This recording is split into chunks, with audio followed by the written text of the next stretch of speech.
Hi, my name is George Deweist, and I'm a missionary with Resonate Global Mission, and I've been living and working in Ukraine for the last 25 years. And I would just like to share with you some of what's happening in Ukraine today, and some things that you can pray for when we're praying for Ukraine together. Russia is conducting a full-scale invasion of the country of Ukraine. It's completely unprovoked, and there's absolutely no way to justify this action on the part of Putin. However, it didn't just begin last week. It began long ago. In 2014, in response to the Revolution of Dignity in Kyiv, Russia already began their invasion of Ukraine. First by entering Crimea and taking over and illegally annexing the province, and then beginning a war in the east of Ukraine, sending in troops, invading and stirring up discontent and with their propaganda. And since 2014, this war has been going on.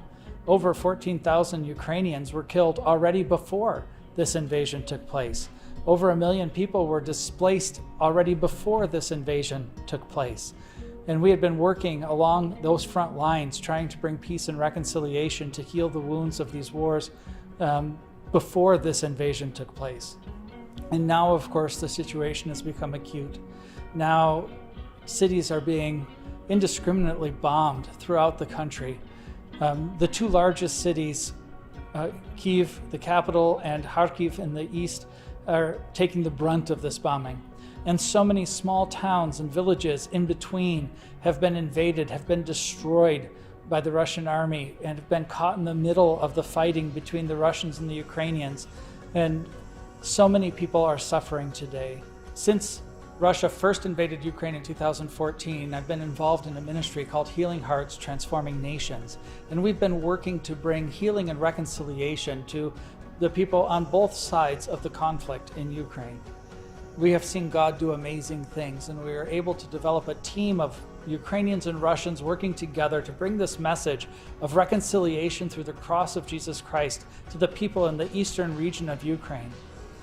Just today, I heard from one of the members of our team there who said that they were able to go to a neighboring town where there had been a conflict between several of the church leaders about what's happening in Ukraine today, and it caused great division and a lot of pain. They said that when they arrived there this morning, when the deacon of the church whose house that they met at opened the door to let them in, all of a sudden, the heavens went silent. The shelling stopped, and it was quiet. And they went in, and leaders from two different churches along with them gathered there to talk about what had been happening, to go through a process of hearing each other's pain, of bringing that pain to the cross, and through that finding a new power to forgive the people who had caused the pain and to repent of causing that pain. And God did an amazing work of reconciliation just in this one short meeting that took place today. When the members of our team returned to their homes, they told me that it was the first time that things were quiet, that they felt really a deep sense of peace, and they slept. They were able to sleep, and they were just amazed at what God had done.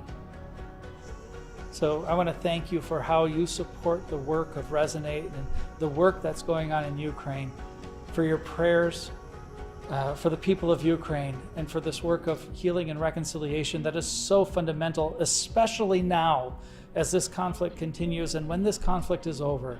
And so I'd really like to ask you to join us in praying for the people of Ukraine, that you would pray that God would protect innocent civilians, but also protect the soldiers. Pray for those who have lost their homes, their belongings. Pray for those who are mourning the lives of their loved ones that have been lost. But we also ask that you would pray for Russia. Pray for the people of Russia, that they would know the truth.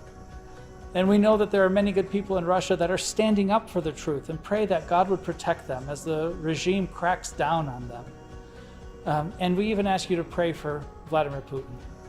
Pray for God to change Putin's heart and mind, that he would be transformed by the power of God's Spirit, and become a man of peace instead of a man of war. So we would encourage you to pray for Ukraine, to help Ukrainian refugees, to work together for peace in Ukraine, to stop this senseless war. Thank you.